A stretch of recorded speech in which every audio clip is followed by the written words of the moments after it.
नीरज को जब से पता चला था कि हीर सहगल डायमंड वालों के साथ थी, तब से वो पता लगाने की कोशिश कर रहा था कि हीर का उनसे क्या कनेक्शन है और अभी हीर कहाँ हो सकती है। इसलिए वो सबसे पहले सहगल निवास की ओर गया और वहाँ जाकर उसने देखा ये एक बहुत शानदार बंगला है जिसकी बहुत टाइट सिक्योरिटी है। आसपास वालों से पता चला था कि सहगल निवास में बिना उनकी मर्जी के परिंदा भी पर नहीं मार सकता।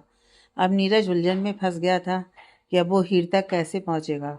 उसने देवनारायण सहगल के पोते की शादी वाली बात पूछी तो किसी को इस बारे में कोई जानकारी नहीं थी, क्योंकि श्लोक ने अभी तक अपनी शादी की अनाउंसमेंट नहीं की थी। नीरज फिलहाल के लिए वहां से अपने घर की ओर आ गया था, लेकिन वो अपने दो आदमी वहीं पर छोड़कर चला गया था ताकि वो नज़र रख सकें और अगर हीर दिखती है बाहर आते जाते हुए तो उसे उठा लें। सहगल निवास में कुछ और ही चल रहा था। सब लोग आपस में बातें कर ही रहे थे कि श्लोक का फ़ोन बजने लगा तो उसने देखा कि ऑफिस से कॉल आ रहा है। वो उठकर साइड में चला गया और कुछ देर बात करने के बाद वो फिर से सबके पास आ गया तो देवनारायण जी ने उससे पूछा, क्या बात है श्लोक, किसका फ़ोन था? दादू, वो ऑफिस से फ़ोन आया था। हमारे एक क्लाइंट हैं मिस्टर दास, वो एक मीटिंग चाहते हैं हमारे साथ आज शाम को, तो उसी में जाने का सोच रहा था मैं, श्लोक ने बताया। मीटिंग 2 दिन बाद भी हो सकती है, अभी अभी तो तुम्हारी शादी हुई है, देवनारायण जी ने श्लोक से कहा। दादू, मिस्टर दास कल 1 महीने के लिए साउथ अफ्रीका जा रहे हैं, तो ये मीटिंग अर्जेंट है, श्लोक ने स्थिति समझाते हुए कहा। सुमन ने सोचा यह अच्छा मौका है श्लोक को काम से दूर करने और अयान को अच्छी डील दिलवाने का। वो झट से बोली, लेकिन आज शाम को तो तुम्हें और हीर को कुलदेवी के दर्शन के लिए जाना है और एक रात वहीं रुकना होगा। कल सुबह वापस आना है, तो मीटिंग में कैसे जाओगे? लेकिन अयान जा सकता है इस मीटिंग के लिए। क्यों पापा? श्लोक समझ गया था कि सुमन उसकी शादी में इतना इंटरेस्ट क्यों ले रही हैं, क्योंकि वो श्लोक की जगह यान को बिजनेस संभालते हुए देखना चाहती हैं। श्लोक को यान के मीटिंग में जाने से कोई प्रॉब्लम नहीं थी, बल्कि वो तो चाहता था कि अयान ये सब चीज़ें हैंडल करना सीखे। लेकिन किसी के भी कुछ बोलने से पहले ही अयान बोल पड़ा, मुझे इस बात का कोई नॉलेज नहीं है, तो मैं कैसे जा सकता हूँ मीटिंग में?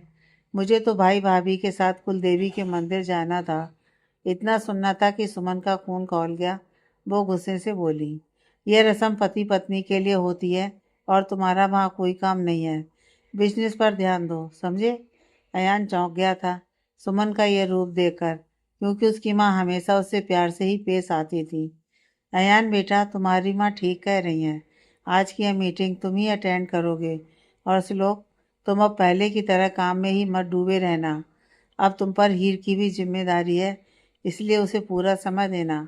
मुझे अच्छी तरह से याद है कुछ दिनों पहले बेचारी हीर कितनी उदास होकर घूमती थी जब तुम उसे बिल्कुल समय नहीं देते थे।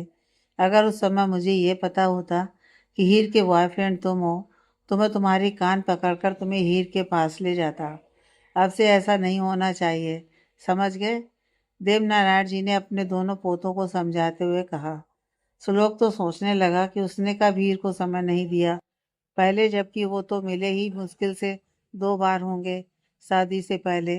फिर उसे समझ आया कि शायद हीर अपने बॉयफ्रेंड की वजह से दुखी हुई होगी और बिल उसके नाम का फाड़ा जा रहा है। श्लोक को अब हीर के बॉयफ्रेंड पर गुस्सा आ रहा था कि पता नहीं कौन बेवकूफ़ रहा होगा इसका बॉयफ्रेंड, जिसके किए का भुगतान श्लोक को करना पड़ेगा अब। इधर हीर खुद हैरान थी कि कैसे पिछले कुछ दिनों में हुई हर बात को श्लोक के साथ जोड़ दिया जा रहा था, जबकि हकीकत में तो उसका और श्लोक का आपस में कोई कनेक्शन ही नहीं था। लेकिन अब जो झूठ की नींव पर इन्होंने अपनी झूठी प्रेम कहानी का महल खड़ा किया है, उसका कुछ तो नतीजा आना ही था। कुछ देर बातें करने के बाद जगमोहन जी का परिवार भी चला गया अपने घर और अब देवनारायण जी के भी रेस्ट का समय हो गया था, तो श्लोक उन्हें उनके कमरे में ले गया, जबकि अयान शाम की मीटिंग की तैयारी करने के लिए ऑफिस चला गया था।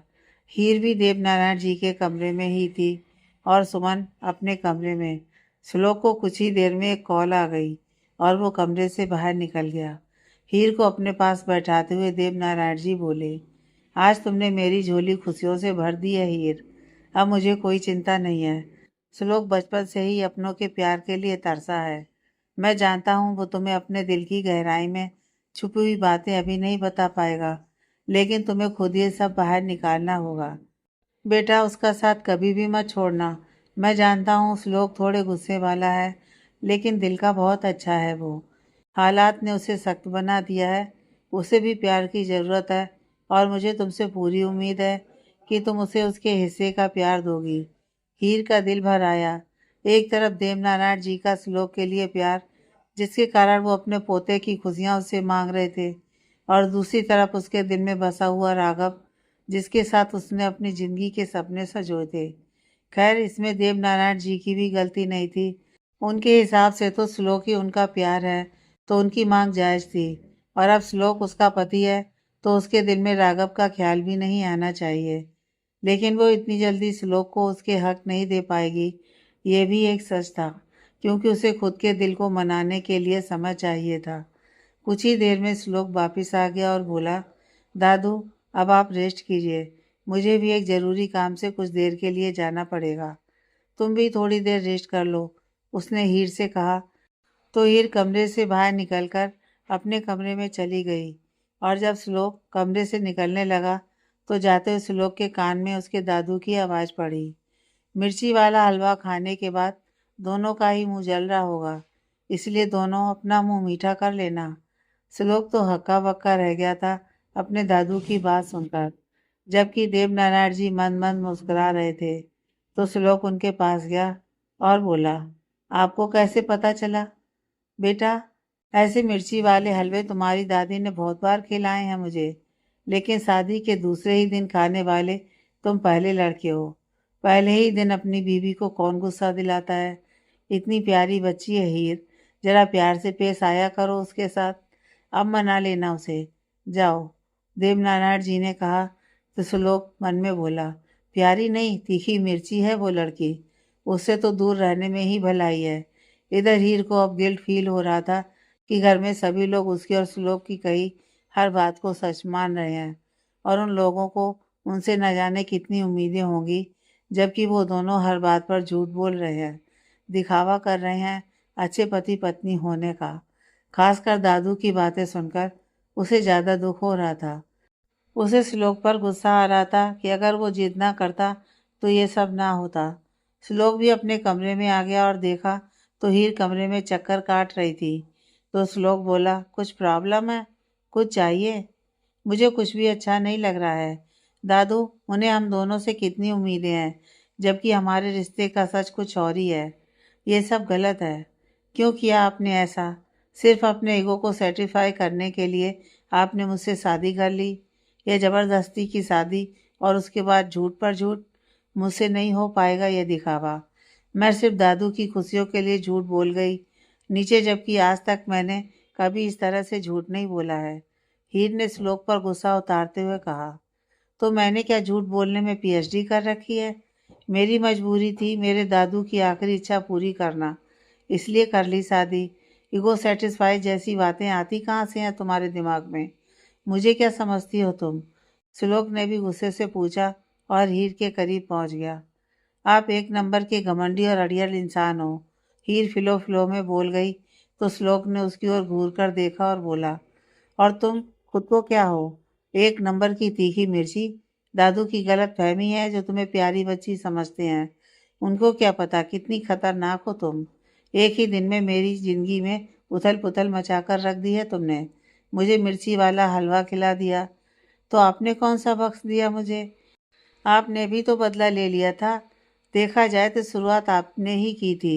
मेरा हाथ कितना ज़ोर से दबाया था, मुझे कितना दर्द हुआ था, तो उसके बदले में एक चम्मच मिर्ची कम ही थी। और गलतफहमी आपके दादू को है कि आपका दिल बहुत अच्छा है। किसी को मजबूर करके उससे शादी करना और एक गेम जीतने के लिए किसी को हर्ट करना, ये दोनों ही बातें साबित करती हैं कि आप एक पत्थर दिल इंसान हैं। हीर ने श्लोक की आंखों से आंखें मिलाकर जवाब दिया। श्लोक को हीर की बातों से फिर गुस्सा आने लगा, लेकिन इससे पहले कि वो कुछ बोलता, उसका फ़ोन बजने लगा, और उसने हीर को घूरते हुए ही फ़ोन उठा लिया और बोला, हाँ, मैं बस निकल रहा हूँ। मिलता हूँ 5 मिनट में तुमसे। श्लोक ने हीर को बिना देखे अपने कदम अब बाहर की ओर बढ़ा दिए। राघव का घर। राघव नहाकर फ्रेश हो गया था और अभी अपने माता पिता के पास बैठकर चाय पी रहा था। वो सोच रहा था कि हीर के बारे में उनसे बात कर ले, लेकिन फिर उसने सोचा कि अभी तो आया हूँ, पहले एक बार हीर से मिल लूँ, फिर घर में बात कर लूँगा। वो अपनी ट्रिप के बारे में अपने पेरेंट्स को बताने लगा और वो लोग भी ऊपर से उसके सामने खुश होने का दिखावा कर रहे थे, लेकिन उनका ध्यान अभी भी पिछली रात की घटनाओं पर ही था, जहाँ पहले हीर का उनके घर आना और उसके जाने के बाद गुंडों का आकर उनके बारे में पूछताछ करना और मारपीट करना उनको अंदर तक डरा गया था। कुछ देर बात करने के बाद राघव की माँ ने उसे आराम करने के लिए उसके कमरे में भेज दिया और राघव के बाबा को रेस्ट करने के लिए कमरे में ले गईं और उसके बाद खुद खाना बनाने की तैयारी करने के लिए रसोई में चली गईं। अपने कमरे में आकर सबसे पहले राघव ने हीर को कॉल मिला दिया, लेकिन हीर का फ़ोन बंद आ रहा था। उसने 2-3 बार ट्राई किया, लेकिन हर बार फ़ोन बंद ही आया। इसके बाद उसने सालू का नंबर डायल किया, लेकिन उसका नंबर भी बंद आ रहा था। राघव को बहुत हैरानी हुई कि अचानक से दोनों बहनों के फ़ोन बंद क्यों आ रहे हैं। कहीं कुछ गड़बड़ तो नहीं हो गई, हीर किसी मुसीबत में तो नहीं है। लेकिन अब वो पता कैसे करे। वो अभी सोच ही रहा था कि उसके फ़ोन पर ऑफिस से कॉल आने लगा। उसने फ़ोन उठाया तो सामने से उसका कोई सीनियर था। हेलो राघव, तुम इंडिया कब पहुँचे? हेलो सर, मैं आज ही पहुँचा हूँ, राघव ने जवाब दिया। तुम जिस प्रोजेक्ट के लिए गए थे उसकी रिपोर्ट तैयार कर लेना, कल सुबह ऑफिस में मीटिंग में उसे प्रेजेंट करना है, सामने वाले ने कहा। लेकिन सर, इतनी जल्दी मीटिंग क्यों? मैं आज ही तो आया हूँ, तो इतनी जल्दी रिपोर्ट कैसे तैयार हो पाएगी? राघव ने अपनी बात रखते हुए कहा। मुझे अयान सर ने ऑर्डर दिया है, अगर तुमको प्रॉब्लम है तो उनसे बात कर सकते हो, अब बाकी तुम देख लो, सामने वाले ने कहा और फ़ोन रख दिया। राघव अब सोचने लगा कि अयान सर कब से ऑर्डर देने लगे, हो क्या रहा है और श्लोक सर कहाँ हैं। खैर, उसने फ़िलहाल अपनी रिपोर्ट को इम्पोर्टेंस दी और उस काम में लग गया, क्योंकि वो नहीं चाहता था कि उसके इतने दिनों की मेहनत बेकार जाए और उसके प्रमोशन में कोई प्रॉब्लम आए। फिलहाल तो वो हीर का मुद्दा भी भूल गया था और काम में जुट गया। दूसरी तरफ श्लोक एक रेस्टोरेंट पहुंचा, जो कि श्लोक के आदमियों ने पहले ही खाली करवा रखा था। वहां जाकर वो एक टेबल की ओर गया, जहां पहले से ही एक आदमी बैठा हुआ था। श्लोक ने जाकर उसके सामने की चेयर खींची और बैठ गया। सामने वाले ने श्लोक के सामने एक फाइल बढ़ा दी। श्लोक ने फाइल खोलकर पढ़ना शुरू किया और जैसे जैसे फाइल पढ़ रहा था, उसके चेहरे पर भाव बदल रहे थे। यह सब क्या है सचिन? इतनी बड़ी फाइल में इतनी सी इन्फॉर्मेशन? हीर शर्मा और उसके रिश्तेदारों की जानकारी? इस दिस ए जोक? तुम जैसे प्रोफेशनल आदमी से उम्मीद नहीं थी मुझे। ये सब बातें मुझे भी पता हैं। कोई पर्सनल डिटेल नहीं बताई है तुमने, श्लोक ने चिढ़ते हुए कहा। सर, इतने कम समय में इतनी ही जानकारी मिली है, बाकी आसपास के लोगों से कुछ और बातें भी पता चली हैं, सचिन ने कहा। तो अब मुंह खोलने का मुहूर्त निकलवाना पड़ेगा मुझे। बोलो। श्लोक को सचिन के इस अनप्रोफेशनल बिहेवियर पर गुस्सा आ रहा था। फाइल में कम इंफॉर्मेशन इसलिए है क्योंकि मेरा पीछा किया जा रहा है और शायद आपका भी, सचिन ने अपनी बात क्लियर करते हुए कहा। तो श्लोक चौंक गया था, क्योंकि सचिन का पीछा कोई क्यों करेगा और श्लोक का पीछा उसके दुश्मन अक्सर करवाते रहते हैं। लेकिन आज बात को समझ नहीं आई थी उसे। उसके चेहरे पर उलझन के भाव देखते हुए सचिन ने आगे कहा। मिस हीर की इन्फॉर्मेशन लेने जब मैं गया तो उसके घर के आसपास गुंडे टाइप के लोग खड़े हुए थे, तो मैं आसपास के लोगों के पास पहुंचा। उसके बाद से मेरे पीछे 2 लोग लगे हुए थे, इसलिए मैंने फाइल में लिमिटेड जानकारी ही लिखी है, ताकि अगर फाइल चोरी होती भी है तो सामने वाला हमारी इंटेंशन ना जान सके। मैं उनको चकमा देकर आपसे मिलने आया हूँ। लेकिन ऐसा क्या हुआ है कि हीर की इन्फॉर्मेशन लेने पर ही तुम्हारे पीछे गुंडे पड़ गए? श्लोक ने परेशान होते हुए पूछा। क्योंकि वो लोग मिस हीर को ढूंढ रहे हैं। आज के दिन में जो भी मिस हीर के बारे में एक शब्द भी बात कर रहा है, उसके पीछे वो गुंडे जा रहे हैं, ताकि मिस हीर को पकड़ सके, सचिन ने कहा। और ऐसा क्यों हो रहा है? कुछ पता चला इस बारे में? श्लोक ने पूछा। सो बात यह है कि मिस हीर के पेरेंट्स की 6 महीने पहले एक एक्सीडेंट में मौत हो गई थी और वो अपने चाचा चाची के साथ रह रही थी। उसकी चाची का बिहेवियर उसके साथ ठीक नहीं था। यह बात सभी ने कंफर्म की है। लेकिन चाचा की बिहेवियर में अचानक से चेंज आ गया और 6 दिन पहले अचानक से हीर की शादी तय कर दी गई। जिस दिन शादी थी उस रात शादी से ठीक पहले हीर घर से भाग गई और फिर अचानक से ही कुछ गुंडे जैसे लोगों ने आसपास के सभी लोगों को वहां से भगा दिया। दूल्हा और उसका परिवार भी वहां से बिना किसी हंगामे के निकल गए।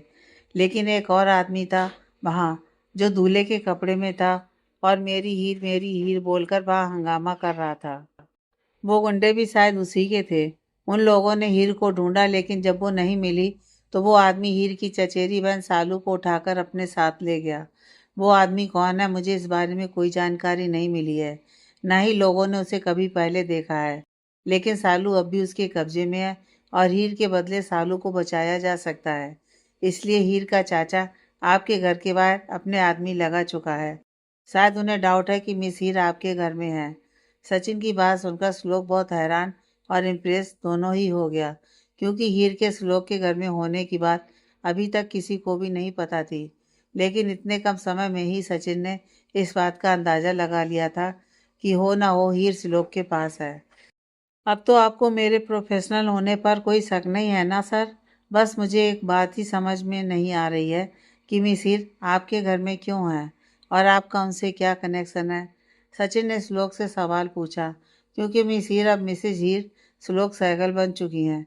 श्लोक ने शांति से जवाब दिया। श्लोक की बात सुनकर सचिन हक्का बक्का रह गया और तुरंत बोला, ये सब कब हो गया है? तुमने शादी कर ली और मुझे बताया तक नहीं।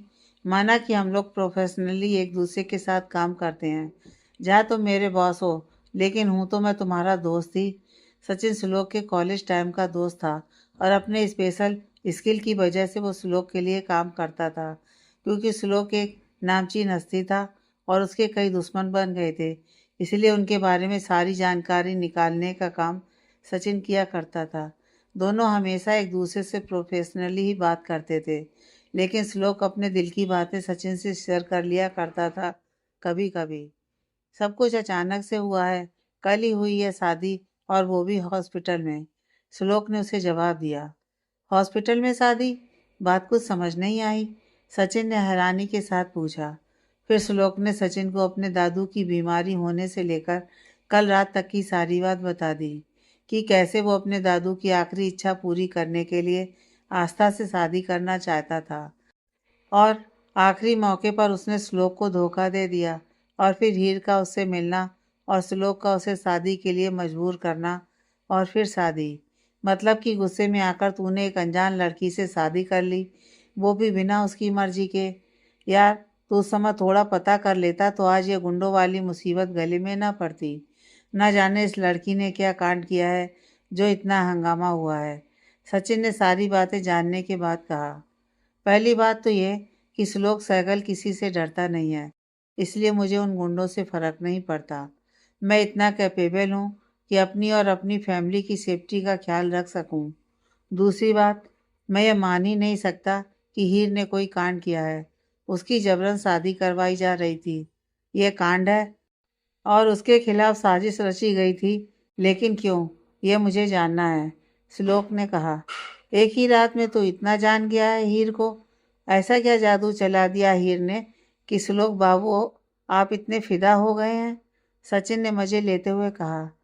कुछ भी नहीं किया है, उस लड़की से दूरी बनाए रखने में ही भलाई है, श्लोक ने चिढ़ते हुए जवाब दिया।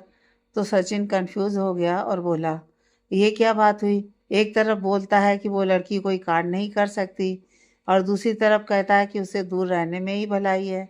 समझाएगा कुछ? अब श्लोक ने अपनी और हीर की पहली मुलाकात से लेकर आज तक जो भी कुछ हुआ वो सब बातें बता दी और बोला, वो पहले दिन से ही मुझे गलत समझती आई है।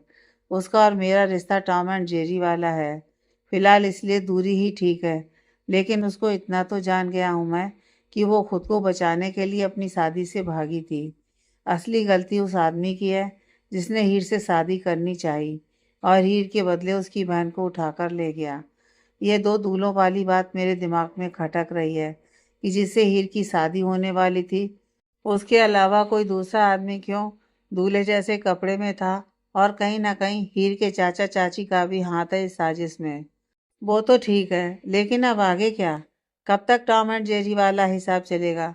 शादी हुई है तुम दोनों की, और फिर तुम आस्था से प्यार करते हो तो। सचिन बोल रहा था, लेकिन श्लोक ने उसकी बात बीच में ही काट दी। उस लड़की से अब मेरा कोई लेना देना नहीं है, और जल्दी ही मैं उसका भी हिसाब करूंगा। फिलहाल हीर की सेफ्टी मेरे लिए ज़रूरी है। हाँ, मैं आस्था से शादी करने वाला था, लेकिन प्यार था या नहीं, अब मुझे उस बात पर शक है, क्योंकि मुझे उसके साथ पिछले 1 साल में वो फीलिंग नहीं आई जो कल रात से ही हीर के साथ आ रही है। मुझे नहीं पता ये सब क्यों है या क्या है, लेकिन आस्था की मेरी ज़िंदगी में आने के सभी रास्ते अब बंद हैं। श्लोक के चेहरे पर गुस्सा था। और हीर, क्या वो इतनी जल्दी तुम्हारे साथ आगे बढ़ पाएगी?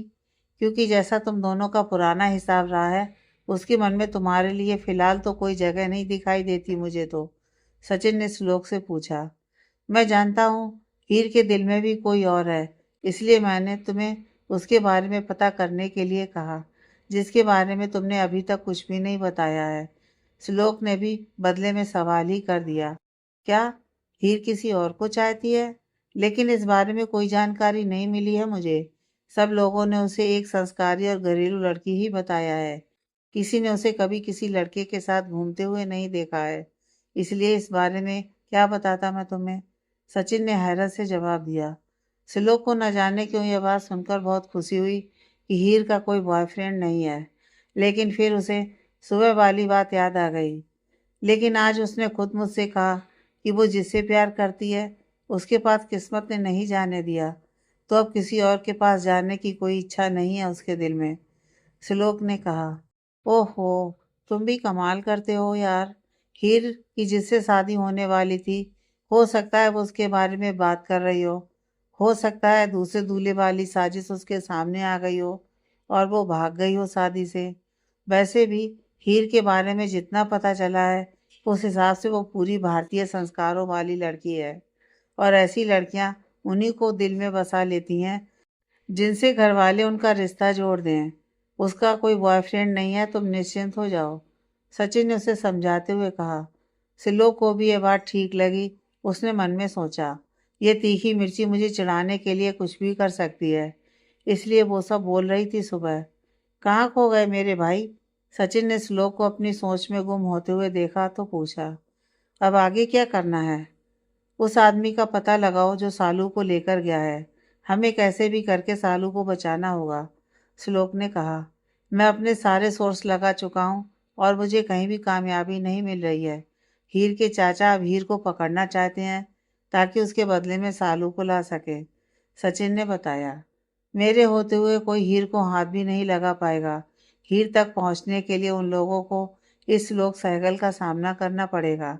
जब तक वो उस घर की बेटी थी उनका हक था उस पे, लेकिन अब वो मेरी बीवी है, और मेरी बेबी को कोई आंख उठाकर भी देखेगा तो मैं उसकी आंखें नोच लूंगा, लेकिन हीर पर कोई आंच नहीं आने दूंगा, श्लोक ने गुस्से से कहा।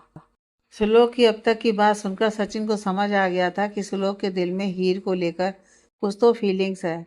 वो बोला, मैंने अपने आदमी लगा रखे हैं जो हर एक्टिविटी पर नजरें बनाए हुए हैं, लेकिन फिर भी सामने वाला बड़ा और खतरनाक आदमी लगता है। लेकिन हीर को पाने की इतनी चाहत कि उसके बदले में उसकी बहन को उठा लिया। यह सुनकर श्लोक के हाथों की मुट्ठियां कसने लगी। वो टेबल पर मुक्का मारते हुए बोला, हीर तक किसी को भी नहीं पहुंचने दूंगा मैं। उसकी बहन को बचाने के लिए जो भी कर सकते हो वो करो सचिन। इस सब में वो बेगुनाह लड़की नहीं पिसनी चाहिए। चलो ठीक है, मैं चलता हूँ अब। By the way, congratulations for your marriage. कोशिश करना जल्दी ही हीर के दिल में अपने लिए जगह बना लो, और उसकी तुम्हें लेकर जो भी गलत फहमियाँ हैं उन्हें मिटा सको, सचिन ने श्लोक से हाथ मिलाते हुए कहा, और रेस्टोरेंट से बाहर निकल गया। श्लोक कुछ देर तक वहीं बैठा रहा था और वो सोचने लगा, कैसे होगी गलत फहमी दूर। हर बार तो उसके साथ ज़बरदस्ती ही की है मैंने। वो ये सब सिर्फ दादू के लिए ही कर रही है। दादू के जाने के बाद मैं उसे अपने पास रखना चाहूँ तब भी नहीं रख पाऊँगा, क्योंकि उसके साथ अब कोई और ज़बरदस्ती नहीं करना चाहता हूँ मैं। लेकिन वो जहाँ भी रहेगी उस तक किसी मुसीबत को पहुँचने नहीं दूंगा मैं। देखते हैं किस्मत हमें कहाँ लेकर जाती है। इसी सब को सोचते हुए वो बाहर आकर अपनी गाड़ी में बैठकर घर की ओर निकल जाता है और कुछ देर बाद घर पहुंच जाता है। श्लोक अब सीधा अपने कमरे में जाता है, जहां उसकी नज़र सबसे पहले बेड पर सिकुड़कर सो रही हीर पर जाती है। वो धीरे धीरे उसके पास जाता है और उसके पास बैठ जाता है। सोते हुए बेहद मासूम लग रही थी हीर उसे। श्लोक की नज़र हीर की मेहंदी लगे हाथों पर जाती है और वो देखता है उसकी हथेली के बीच में यस लेटर बना हुआ है। न जाने क्यों श्लोक को एक खुशी सी महसूस होती है हीर के हाथ में अपने नाम का पहला अक्षर देखकर। वो उसकी हथेली पर अपने होंठ रख देता है और उसकी इस हरकत से हीर की नींद टूट जाती है और वो अपनी आंखें खोलकर देखती है तो श्लोक उसके हाथों को चूम रहा था। हीर झटके से अपना हाथ श्लोक से दूर कर लेती है, जिससे श्लोक भी चौंक जाता है। फिर वो बोलती है, ये क्या हरकत थी? एक तरफ तो कहते हैं कि मैं इस कमरे में तुम्हारे करीब बिल्कुल नहीं आऊँगा और दूसरी तरफ मेरे नींद में होने का फ़ायदा उठाते हैं। कितने दोगले हैं आप। श्लोक ने अपनी आंखें बंद कर ली हीर की बात सुनकर और बिना जवाब दिए अपने रूम में बनी हुई स्टडी रूम में चला गया। अंदर जाकर उसने अपने बालों में उंगलियां फंसा ली और खुद से ही बोला, और जा इस तीखी मिर्ची के करीब। मिल गया ना एक और ट्रैक दोगले होने का। श्लोक, क्यों इसको देखकर कमज़ोर पड़ जाता है तू हर बार। तेरा चार्म तो ऐसा था कि लड़कियां तेरे पीछे पीछे आती थी और तू इस तीखी मिर्ची के आगे स्पीचलेस हो जाता है हर बार। बाहर हीर भी खुद में ही बड़बड़ा रही थी। यह खुद को समझता क्या है, घमंडी सहगल कहीं का। यूं तो बड़ा शरीफ बनता है, लेकिन हरकतें तो देखो इसकी छिछोरी एकदम। दूसरी ओर शाम के 6 बज गए थे राघव को काम करते हुए। उसने सारी रिपोर्ट तैयार कर ली थी और अब वो फ्री हो गया था। तो उसने सोचा कि अब वो हीर के घर की ओर जाएगा और पता लगाएगा कि हीर ठीक है या नहीं। इसलिए वो तैयार होकर कमरे से बाहर निकलता है तो उसे बाहर जाता देखकर उसकी माँ उसको आवाज़ देती है, राघव बेटा, कहाँ जा रहे हो? माँ, वो मैं एक दोस्त से मिलने जा रहा था। आपको कुछ काम था क्या? राघव बोला। राघव की माँ के दिल में शक घर कर गया कि कहीं राघव उस लड़की से मिलने तो नहीं जा रहा है। इसलिए उन्होंने कहा, हाँ बेटा, तुम्हारे बाबा की तबीयत ठीक नहीं है और मुझे किसी ज़रूरी काम से बाहर जाना है। मेरी एक सहेली बीमार है बहुत ज़्यादा, उससे मिलना ज़रूरी है। इसलिए तो अगर तुम्हारा जाना अर्जेंट ना हो तो क्या तुम रुक जाओगे अपने बाबा के पास?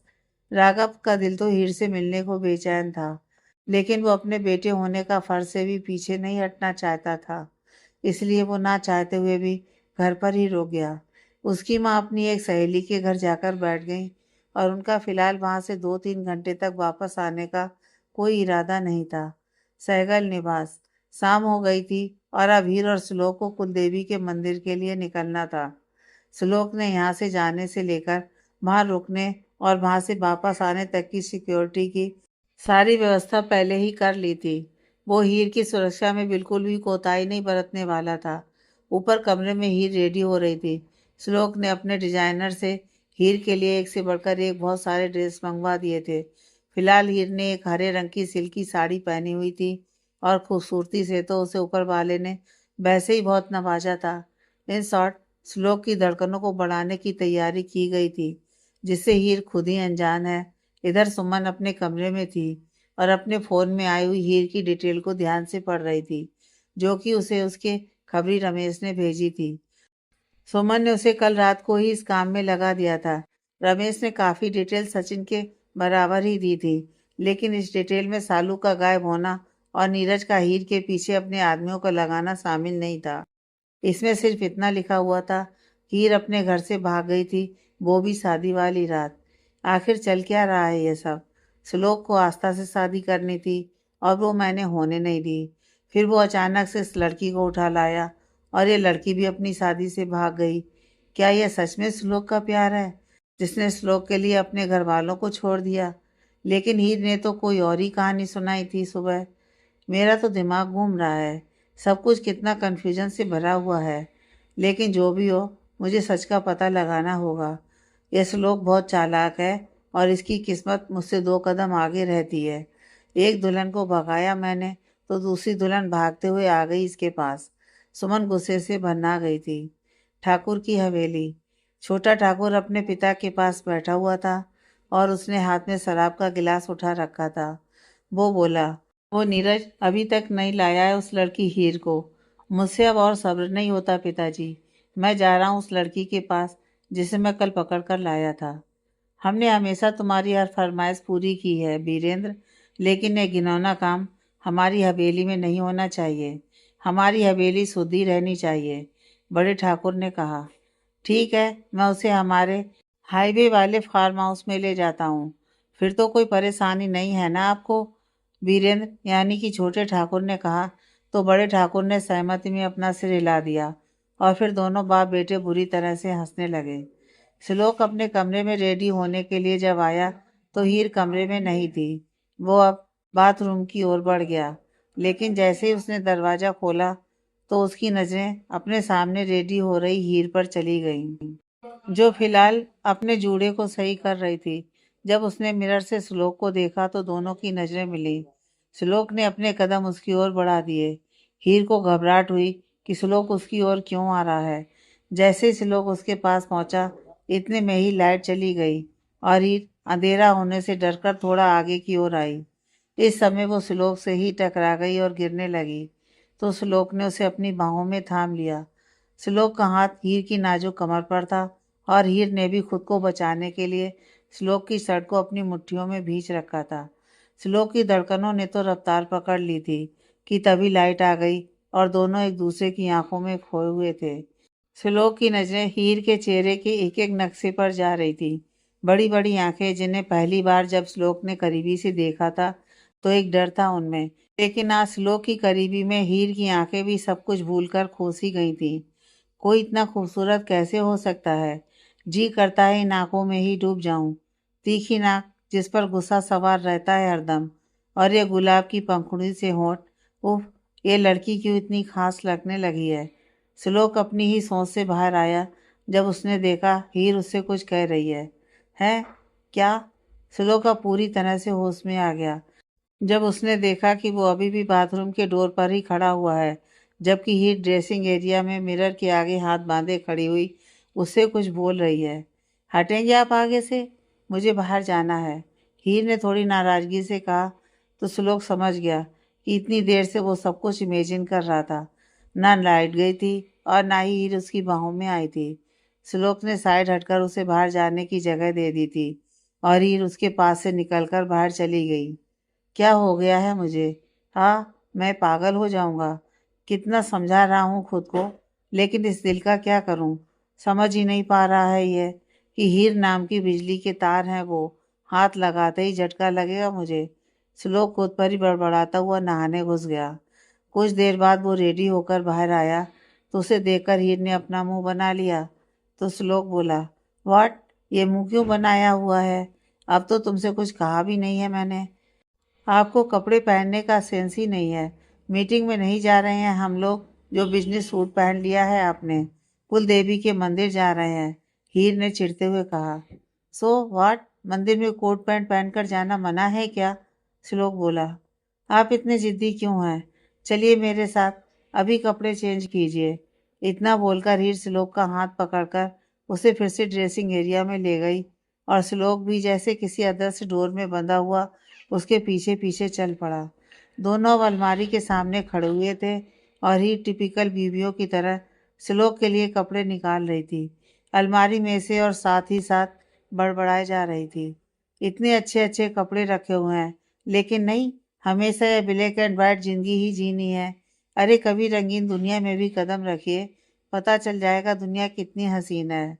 हाँ, सच में बेहद खूबसूरत है, श्लोक ने अपनी ही धुन में जवाब दिया, क्योंकि उसका सारा ध्यान तो हीर पर ही था। तभी हीर उसकी ओर मुड़ गई और श्लोक को एक हरा कुर्ता और पैजामा दिया और खुद बाहर चली गई।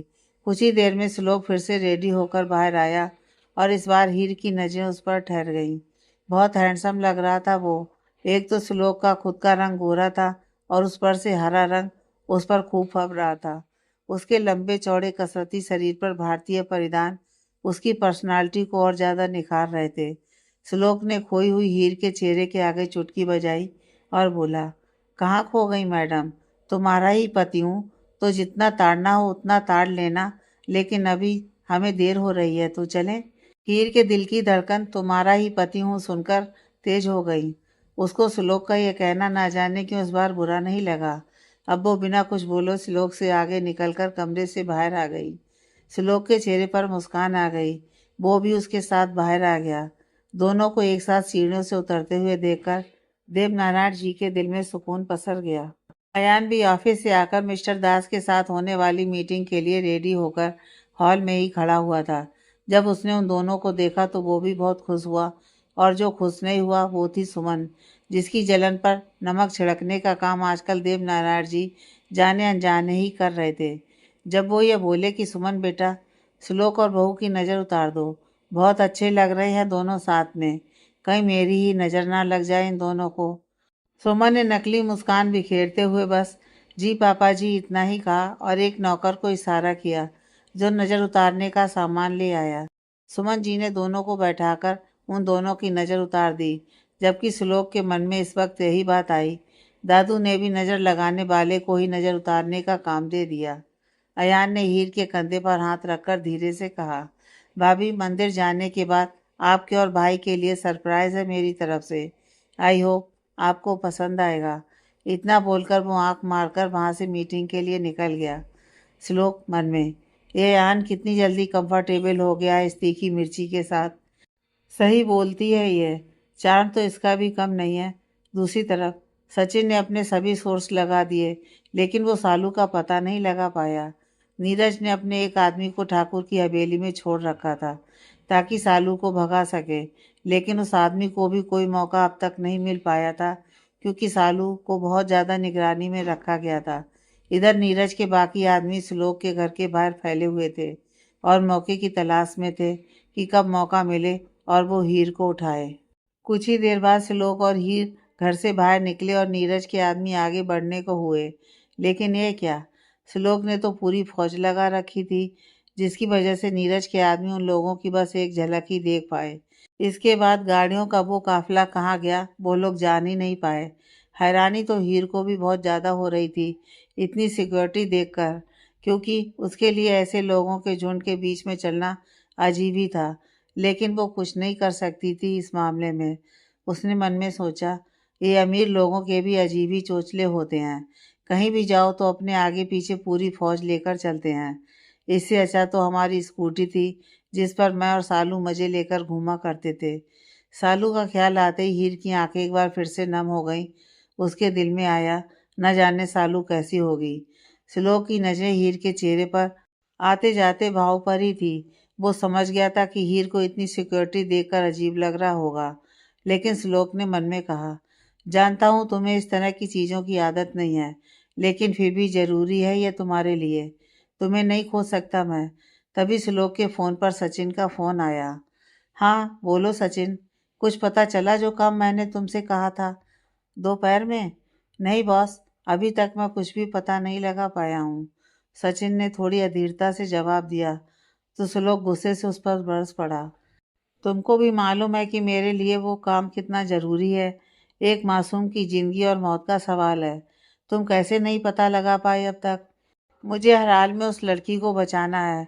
कुछ भी करो लेकिन उस लड़की पर आँच नहीं आनी चाहिए। श्लोक ने गुस्से से फ़ोन काट दिया और खुद को शांत करने के लिए उसने अपनी आंखें बंद करके सिर पीछे सीट पर टिका दिया। हीर तो श्लोक के इतने गुस्से को देख कर ही सहम गई थी, लेकिन फिर ना जाने उसे क्या सूझा, उसने श्लोक के हाथ पर अपना हाथ रख दिया और श्लोक ने झट से अपनी आंखें खोल दी। श्लोक हैरान होकर हीर को देख रहा था कि उसका मूड खराब है और उसे इस समय सपोर्ट की ज़रूरत है। यह बात हीर ने कैसे जान ली? हीर ने जब श्लोक को खुद की ओर देखते हुए पाया तो अपना हाथ हटाने लगी, लेकिन श्लोक ने उसकी उंगलियों में अपनी उंगलियां फंसा लीं और फिर से आंखें बंद करके अपना सर सीट से टिका लिया। अब हीर भी बिना कुछ बोले चुपचाप बैठ गई और मन में सोचने लगी, क्या हो गया है मुझे? क्यों इसका हाथ पकड़ लिया मैंने और अब ये मेरा हाथ थाम कर बैठा है, तो भी इसे नहीं रोक पा रही हूँ मैं, या फिर रोकना चाहती ही नहीं हूँ मैं? क्या है इस घमंडी सहगल का असली रूप? मेरे साथ जबरन शादी की और अब ना जाने किस लड़की को बचाने के लिए अपने आदमी पर गुस्सा कर रहा है। लेकिन बातों से तो यही लग रहा है कि यह उस लड़की को बचाने के लिए बेचैन है। पर ये लड़की है कौन? कहीं इसकी कोई गर्लफ्रेंड तो नहीं है? जिस हिसाब का ये बंदा है उस हिसाब से तो इसकी 10-12 गर्लफ्रेंड होंगी। हीर के दिल में थोड़ी सी अनजान जलन ने सर उठा लिया था, जिसका उसे एहसास तक नहीं हुआ। हीर अपनी सोच में गुम थी, जबकि श्लोक को एक सुकून का एहसास हो रहा था। हीर का हाथ थाम कर उसने मन में सोचा, कितना सुकून है बस तुम्हारे एक हाथ थामने में। काश ये लम्हा यहीं थम जाए और तुम हमेशा के लिए यूं ही मेरे साथ बैठी रहो। न जाने क्यों मुझे तुम्हारे साथ एक ही दिन में इतना ज़्यादा अटैचमेंट हो गया है, लेकिन जो भी है बहुत ही खास एहसास है मेरे लिए।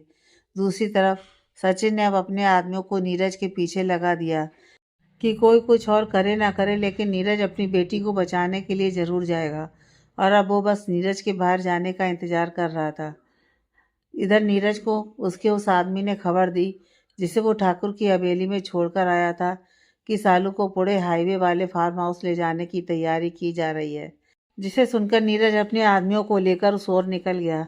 रास्ते में नीरज के दूसरे आदमी जिनको उसने हीर के पीछे लगाया था, उनसे खबर मिली कि वो हीर को नहीं पकड़ सकते, क्योंकि हीर को बहुत ज़्यादा सिक्योरिटी में बाहर ले जाया गया है। उस पर हाथ डालना मतलब अपनी जान गंवाना है। नीरज को इस वक्त इतना गुस्सा आ रहा था कि अब एकमात्र उपाय यही है कि वो खुद अपनी जान पर खेलकर अपनी बेटी को बचाए। आज उसे अपने लालच और कुकर्मों पर अफसोस हो रहा था कि उसके लालच की वजह से उसकी बेटी की ज़िंदगी खतरे में पड़ गई है। नीरज इस बात से अनजान था कि उसका पीछा किया जा रहा है। Aroma restaurant. अयान अभी मिस्टर दास के साथ मीटिंग में बैठा हुआ था। आज पूरे दिन उसने इस मीटिंग के लिए खूब तैयारी की थी और उसकी मेहनत रंग भी लाई, क्योंकि मिस्टर दास उससे काफ़ी इम्प्रेस हो गए थे और उन्होंने अपनी डील सैगल डायमंड के साथ ही करने का फैसला कर लिया। फिर उन्होंने साथ में डिनर किया और मिस्टर दास वहाँ से निकल गए, जबकि अयान अभी तक वहीं बैठा हुआ था। उसे यकीन नहीं हो रहा था कि उसने अपने दम पर यह डील हासिल कर ली है। उसने इसी खुशी में अपने लिए आइसक्रीम ऑर्डर कर दी। इधर कुछ ही देर में ठाकुर की हवेली से 2 गाड़ियाँ निकली, जिनमें से एक में सालू को बांधकर रखा हुआ था और कुछ ही देर में वो लोग हाईवे वाले फार्म हाउस पर पहुंच गए। नीरज पहले से ही वहां पहुंचा हुआ था और मौका देखकर वो भी फार्म हाउस में अटैक करने वाला था। सालू को एक कमरे में ले जाया गया, जहां उसे ले जाकर बेड पर पटक दिया गया था। पिछली रात से अब तक उसने कुछ नहीं खाया था। उसकी हालत तो पहले से ही खराब थी। कुछ ही देर में बीरेंद्र ठाकुर उस कमरे में आया। वो बिल्कुल नशे में चूर था और उसके पास से शराब की बदबू आ रही थी। बस कर चिड़िया, कितना भी मुझसे दूर खुद को करने की कोशिश कर ले, आज सब बेकार है, क्योंकि आज मैं तुझे नहीं छोड़ने वाला। जब सालू पीछे की ओर खिसकने लगी तो ठाकुर जोरदार हंसी हंसते हुए बोला। इतना बोलकर वो उसके करीब आ गया और सालू के साथ जबरदस्ती करने लगा और उसके दुपट्टे को उतारकर एक तरफ फेंक दिया। सालू खुद को छुड़वाने की पूरी कोशिश कर रही थी, लेकिन वीरेंद्र बहुत ताकतवर था। उसके आगे सालू का बिल्कुल भी जोर नहीं चल रहा था। इधर नीरज और उसके आदमियों ने फार्म हाउस के अंदर घुसने की कोशिश की, तो बाहर पहरा दे रहे ठाकुर के आदमियों ने उन्हें रोकने की कोशिश की और उनमें लड़ाई शुरू हो गई। इसी सब का फ़ायदा सचिन के आदमियों ने उठाया और अंदर की तरफ चले गए, लेकिन अंदर भी काफ़ी आदमी थे, तो वो लोग उनका मुकाबला करने लगे। इधर सालू की हालत ख़राब हो गई थी। वो थक चुकी थी ठाकुर को खुद से दूर करने की कोशिश में, और ठाकुर उसके ऊपर छाने की कोशिश करने लगा।